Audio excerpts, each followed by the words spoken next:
কদিন আগে অপারেশন হয়েছে, চোখে কষ্ট দিয়ে লাভ কি? এবার তো মাথা যন্ত্রণা করবে। সারাদিন বাড়িতে বসে থাকি, আর তো কোনো কাজ নেই আমার, একটু আমি বই পড়ছিলাম। সেটা বুঝলাম, কিন্তু একটু আলোটা নিভিয়ে তো গানও শুনতে পারেন, সবসময় পড়ার কি দরকার? ব্যাস শুরু হয়ে গেল খিটখিট করা। একটা সুযোগ পেয়েছেন আর অমনি আমাকে শাসন করা শুরু করে দিয়েছেন, তাই তো? হুম, শেষও বলতে পারেন।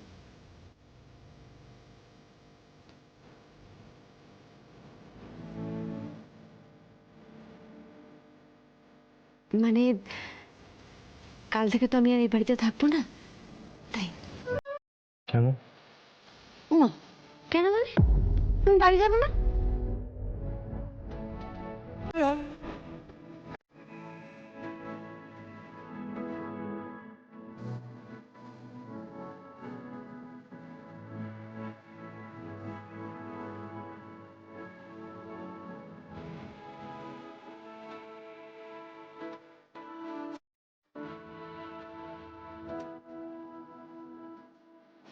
সেই তো, এখন তো এটা আপনার বাড়ি নয়, কেন সেটা বারবার ভুলে যাই আমি। শুনুন স্যার, একদম বাধ্য ছেলের মতো থাকবেন, হ্যাঁ? এটা খাবো না, ওটা খাবো না, এই মাংসের কোরমা খাবো, এসব কিন্তু একদম করবেন না। গুরুপাক খাবার এখন একদম বন্ধ। ডায়েট দিয়ে দিয়েছে ডাক্তার, ডায়েট মেনে চলতে হবে। এই ধরুন সবজি ডাল, স্যুপ, একটু ভাত, একটা রুটি, এভাবে চলতে হবে, ঠিক আছে? উল্টোপাল্টা খাবার কিন্তু একদম না। আর ওষুধগুলো সময় মতো করে খাবেন। ওই টেবিলের উপর রেখে দাও, খেয়ে নিচ্ছি পরে, ওসব করে চলবে না। টেবিলের উপর খাবার পড়েই রয়েছে, ওষুধ পড়ে রয়েছে, আপনি খেলেন না, এরকম করলে কিন্তু একদম চলবে না। অনন্যার কথা মেনে চলবেন। আর সব থেকে বড় কথা হচ্ছে কোনো রোয়াবি চলবে না কিন্তু, হ্যাঁ? আমি বলে দিয়ে গেলাম। এবার আমি আসি। শ্যামলী, এই যে গড়গড় করে এতগুলো কথা বলে গেলেন, তা আপনার কথা মানা হচ্ছে না হচ্ছে না এটা জানবেন কি করে?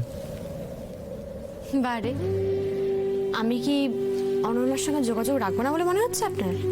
আমি অনন্যার থেকে পাই টু পাই খবর নেবো আপনি ঠিক মতো থাকছেন কিনা, আমার কথা শুনছেন কিনা, হ্যাঁ? আমার খবর নিয়ে কি লাভ?